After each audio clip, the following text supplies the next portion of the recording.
Jai Shri Mataji.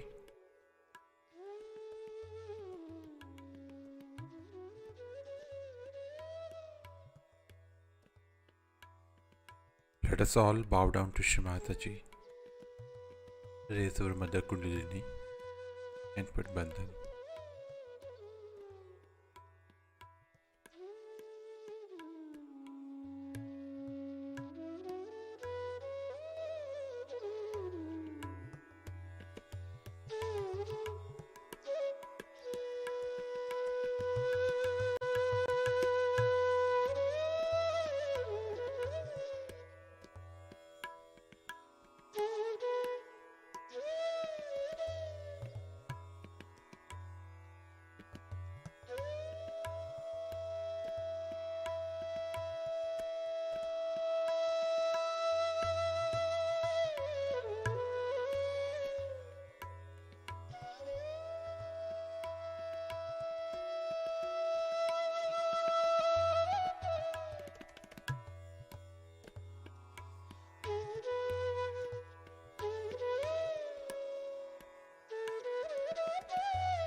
Let us place both our hands on Mother Earth.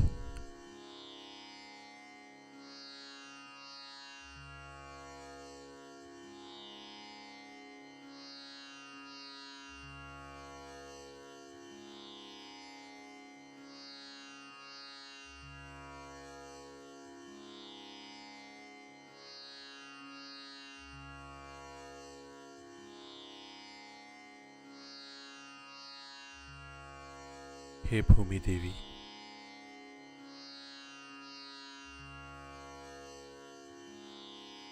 we thank you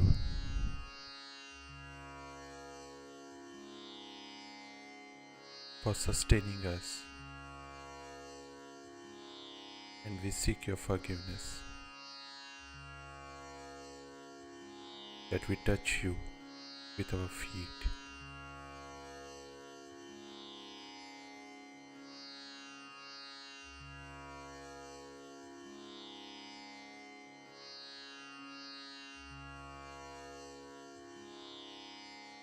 Shri Mataji,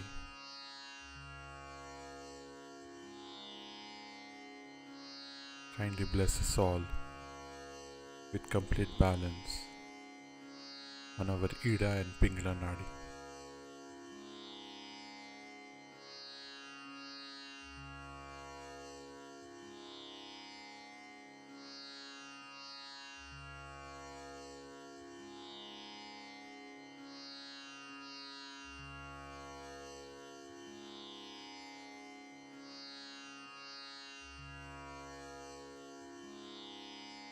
Shri Mataji, kindly dissolve all our ego and superego.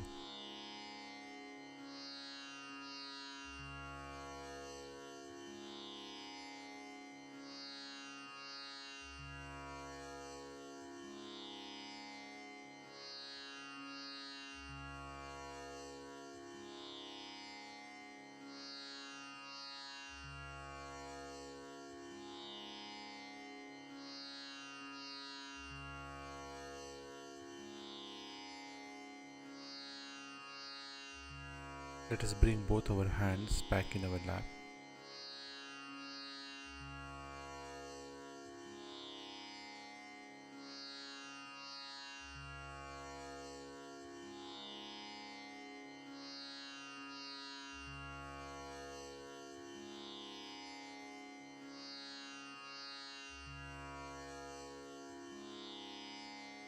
And let us bring our attention in our Sahasrara.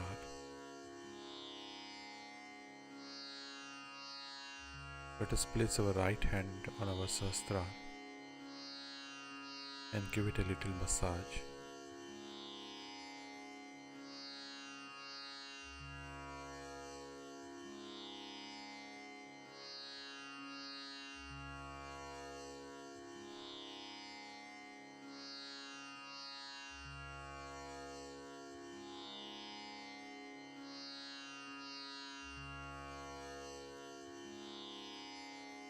Shri Mataji, kindly bless us all with the state of Nirvicharita.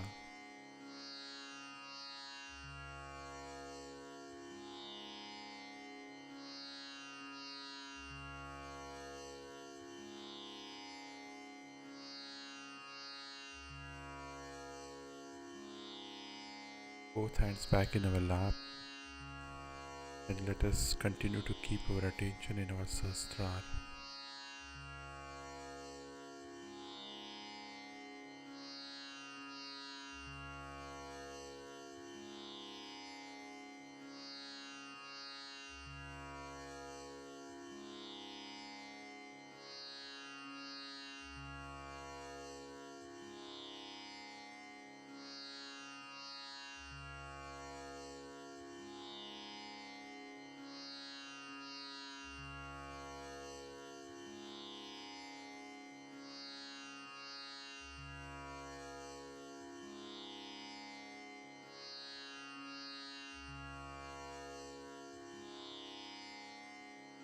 And in this state,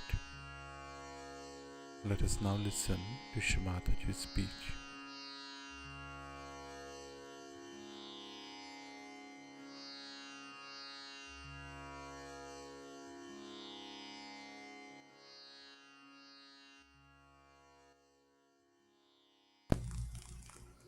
Before, in the garden, you would go and collect all the thorns and put them in your body. That was the situation. Never looked at the flowers. And suddenly, after realization, you'd be amazed. You just see flowers and don't bother about thorns. Or if you find, you take them out. There is joy even before realization and after realization, but there's no capacity to enjoy. That capacity comes to you after realization.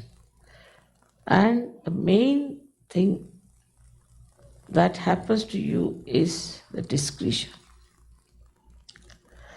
Then, like the swan, you just take the milk of everything. At everything, your attitude becomes very different. Start seeing things in a different angle. Like once we had to go to one very ancient temple to see some art. Me, my son-in-law and my daughter, we were walking up. We had to walk for miles up the hill. And they were very tired, so we went into one temple and just laid down ourselves. They were so tired. At that time I said, see these elephants, see how beautiful they are. Everyone has a different type of a tail and a different type of a trunk. The poses are different. So many of them are like that. My son-in-law said, Baba, we are so tired. How are you looking at these things? Because attention didn't go to my tiredness, but to those beautiful things. Same thing, you start sucking in the milk. There is joy, but you cannot feel the joy because the power, that subtle power of divine discretion is not there. Once that comes in, you start enjoying everything. It's just the same. Life is just the same. Nothing has changed. Same house, same family, same city, same environment. But you start enjoying. Because the sensitivity of your Hamsa chakra is now only for divine discretion, and you immediately know, and then you don't want to do anything with the thorns. Only want to gather flowers, and you know how to gather flowers, and you are in joy. So the light of the Spirit which shines through your Hamsa chakra gives you wisdom. Wisdom doesn't mean that you know how to argue things or you fight with people. No, it doesn't mean that. Wisdom means how you take to the good side of everything to enjoy it. This is wisdom. And that you avoid all destructive things and take to something constructive. Now you are going, say, on a road, and it's written there, there's danger. Before realization, they will say, all right, let's see what is danger. They will jump into it and say that we have got nirvana by killing themselves. Such explanations. But a sensible man will say, oh no, danger, go back. What's the harm? After all, he preserves himself. He respects his life because he knows now he has become the instrument of God. So wisdom comes to you automatically, but through experience, then you know this is the right path. Through experience, you start understanding. Nowadays, I'm telling all these things to you. Say, if 20 years back I never talked of these things to them, because I knew if I start talking, they'll say, oh, she's talking something out of the blue, God knows if it is true or not. But once the wisdom becomes transparent and you start seeing through it everything very clearly, makes your mind absolutely clear, then anybody who tells things of wisdom, you never feel bad about it. On the contrary, you thank that I'm so lucky that I can hear about these things, such nice things. And also those sayings start giving you joy. So with the ear, you hear so many things, used to hear the same things, might be hearing so much music, everything before also. But it never gave you joy. Now because of this transformation, the same music which you heard before now makes you feel as if you are in the seventh heaven. It gives you ecstasy. The poetry which was quite mundane, ordinary. People told me, Mother, it was such a headache to read William Blake in those days. But now we love it. We read it like Bible. Because now you have developed new sight, new hearing power.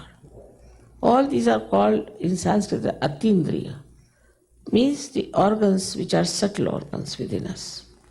So eyes have a subtle organ, ears have a subtle organ, and these subtle organs then start emitting such responses to all the surroundings that you just gather whatever is beautiful. Say it is very dark. Normally you'll be frightened. But if it is very dark, you say, oh, it's very good. How we are enjoying, it's such a venture something. You'll go slowly, slowly holding each other's hand. Supposing it is very hot, then if somebody says, people may start, I don't know what they would do. Another would just say, It was quite nice day. You see, it's nice sometimes to have hot is also very good. Like if it is cold, the other way around. So this you start enjoying every aspect which is supposed to be very, very bad for others. To you, you know the aspect of that what is to be enjoyed. That part which is to be enjoyed. And once you know how to do it, then you say we are swimming in the ocean of joy. The ocean is the same. But now you are just touching those beautiful drops of ambrosia which are in that ocean. And the rest are worried of getting drowned. Same ocean, same world. That's why they say it's a Maya. But after this discretion is shining, there's no Maya. You start enjoying. It's like this, supposing you drop somebody in the ocean. He'll be so frightened and he'll die before even he's sunk really. But supposing a person there is with all his things to watch and he is the one who is going to see all the beauty of the underworld. He's very nicely secured. He's got beautiful glasses and all that, and he's wearing nice paddles. He doesn't have to bother. He just goes there, nicely enjoys everything, takes photographs. The ocean is the same. For him or for the one who is dropped in the ocean. But the one who is secured, one who has all the equipments, the one who knows what is to be seen, is enjoying it. In the same way, you are equipped with wisdom, with security, and you know what you are doing. The same thing starts becoming so very beautiful and enjoyable. I have seen how Sahaja-yogis enjoy everything, even if somebody is shouting or saying something in a hall. I've seen all the Sahaja-yogis start laughing. He's poor man trying his level best to condemn everything. And here all the Sahaja-yogis just laughing at him, doing nothing, and that fellow runs away. It is something so, they are enjoying his stupidity.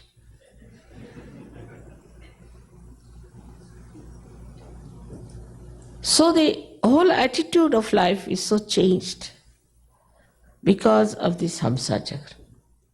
And you are not even aware that you have developed that wisdom automatically. Then you start also consolidating it and making it your own enlightened faith, because every time you see whatever you believe in just works out. You see, suddenly you find that things are brought to you without your knowledge, without any effort, which you have been trying to get to. People suddenly meet you and you are helped. So many things happen. Recently somebody came from India and he had said that I would like to meet somebody at Milan station. So we sent somebody, but he was wearing a very small little badge, so this gentleman couldn't see him. And he was watching for somebody there. Suddenly he saw one gentleman standing like a Sahaja, very relaxed, watching everybody, not running, not upset. He went and asked him, "Did you come for me?" Yes. I was wondering, I thought it is you only who has come. So you make them out because their styles are different, their standing methods are different, their talking is different, the way they behave. It's all, you see, is a miracle the way the whole life and personalities changed. Once my husband had taken a Sahaja-yogi to a library in British Library, and people are very rude there. So they were late by about 1 or 2 minutes, and it was closing down. The fellow just started shouting at him. So the Sahajogi said, yes, I agree, you see, we are late, but you know, these traffics don't understand any laws that this library closes at this time, you know. They don't understand the traffic, you see, they wouldn't listen to us. We told them the library is closing, you see. The fellow started. But they wouldn't understand, it's so important, you know, the traffic was stopping us. And we are sorry, we are here so late. But next time we'll not do like that. The fellow got absolutely so flabbergasted, and the whole thing melted away. He said, all right, come along. He opened the library for 1 hour after that. So the wisdom of handling people, wisdom of talking to them, wisdom of handling your jobs, everything starts working out. And if it doesn't work, you don't feel bad. You think what to do, the other fellow is not a Sahajogi. We tried, it's what can be done. Like this time when we were coming, there was a nice gentleman who has done Sahajoga, he's something like a manager in the KLM and all that. So he came and told me there's a little difficulty that there's no seat for others, only 3 persons, and first class can go. It's impossible, he's a friend of mine, he just can't help. I said, all right. I went and sat on the chair, I did like this. Only, I think 3 times must have. Oh, there are 6 seats already there. From where did they come up? So then you start seeing one point very clearly, there is this all-pervading power which is very active, which is watching us. All the great saints are managing things. Or sometimes you feel as if the angels are with you. How they are guiding things, how they are helping us, how they are there, how it is working out. Then you start seeing all that. Then you start knowing it and believing in it. Then this discussion settles down. Till that stage it is settled down, it's quite possible that Sahajogis might slip out of Sahajoga. I have known many that they come to Sahajog and they slip out on small points like that. Some other Sahajogi of their style only can say something harsh to them, they slip out. Because on the periphery we have all kinds of people. And on the periphery if you stop and somebody says something to you, then they drop out. Because they have not reached that state of discretion, that this is the right place I'm in. If another is wrong, he'll get out. Why should I get out? The growth is only possible when your hamsa is put right. Without that, till you are completely there, it's very difficult. But once the hamsa is established, I have seen people become really very dedicated. As you know, it's a very big organization we have all over the world. I have no secretary, I have no organization, I have nothing like a office also. But everybody is my secretary. Everybody is working it out on their own. They are identified with it. They are responsible for it. I don't have, I'm like a plug, they put me here, all right, there, it's all right, wherever they put me. I have only this much of discretion that they are my children, they'll not do anything to harm me. They'll look after me. Sometimes, of course, it could be quite hectic, could be very fast movement, whatever else, but I don't mind. Because they are doing so much for Sahajoga. And they want to do it more and more. And they are so responsible. So, I respect it. Sometimes people say, Mother, horrible schedule you have, you can't bear to see it, you see it's too much. How will you do this? I can do it. Because I have absolute faith in their identification with Sahaja Yoga. They are not cheats, they are not hypocrites, they are not doing for their own being, own self, but they are doing it to help Sahaja Yoga, to help others.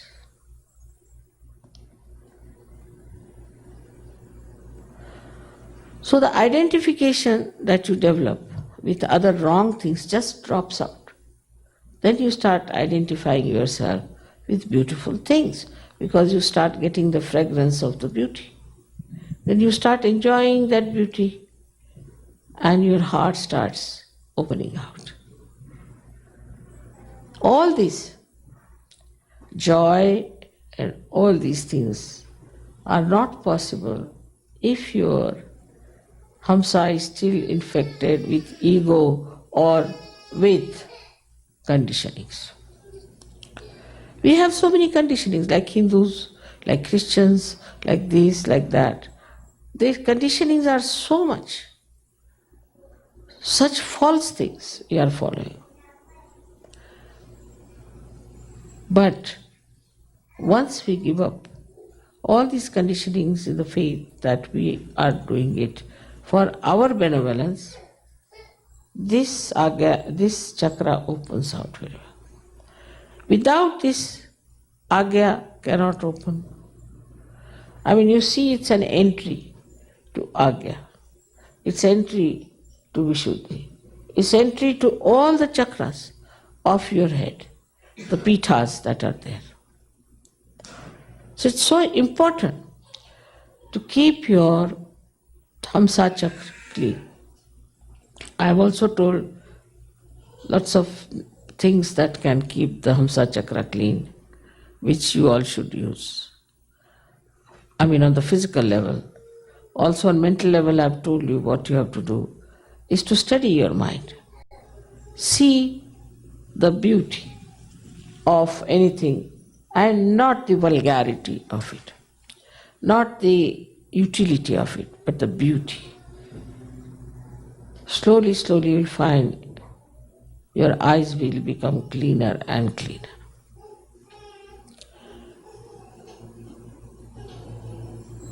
People are now so much in Sahaja Yoga because of their depth, maybe because of their seeking, maybe because of their purva janmas, maybe, or whatever it is.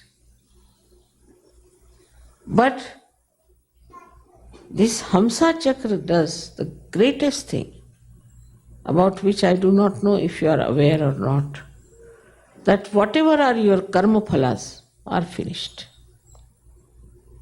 You are not responsible for your forefathers' karma phalas, your country's karma phalas, or your own personal karma phalas. Whatever wrong you have done is finished, as if you are cut off from your past completely. Once this is established, then all mistakes, all wrongdoings, not only of you, of your relations, of your forefathers, of your family, of your country, of this world, anything doesn't touch you. You are aloof from it. And in this Kruta Yuga, where this Brahma Chaitanya is trying to expose and to punish people for their past karmas, collectively also, country-wise also, will not be able to even touch you. Because the light of this center is extremely powerful. And you will be redeemed of all the fears of whatever you have done before. You'll just be beautiful like lotuses which have come out of the mire, and you will emit beautiful fragrance all around the world. May God bless you.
Mahamantras.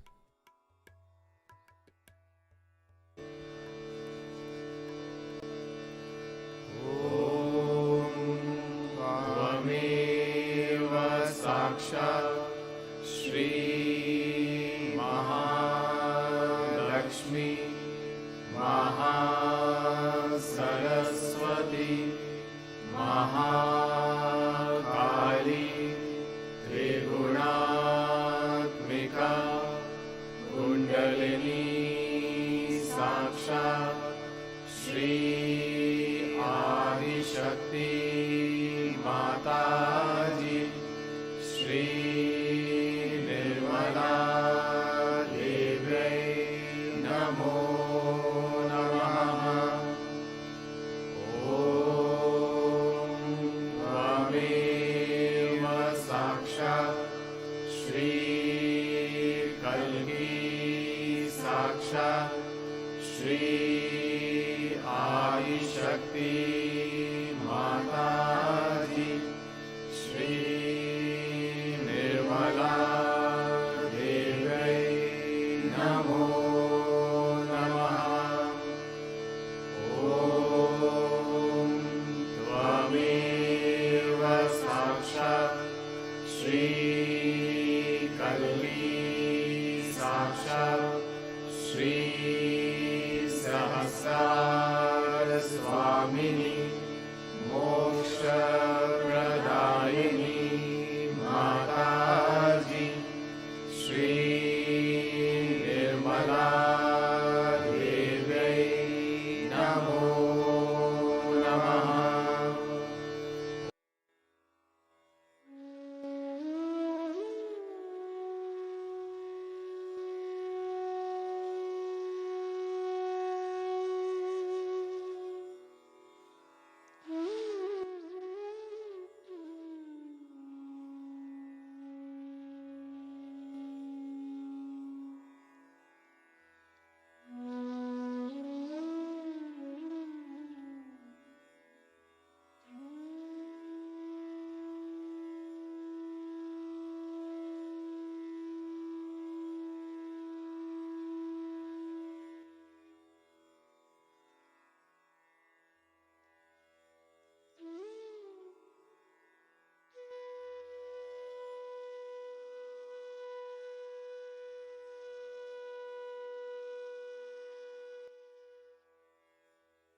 Thank you, Shimataji,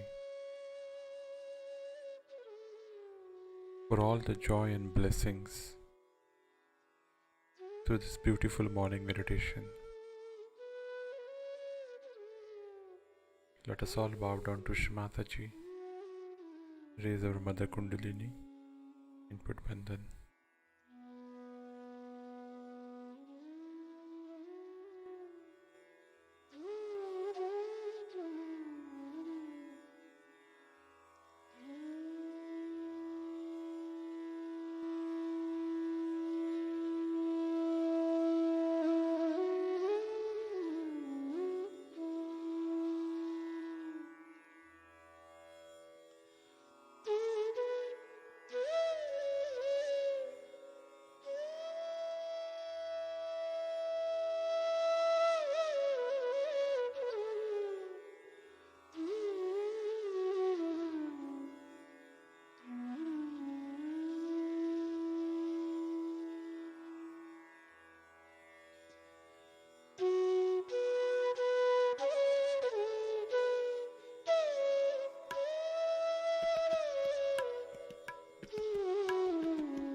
Let us meet again tomorrow morning, same time. Jai Shri Mataji.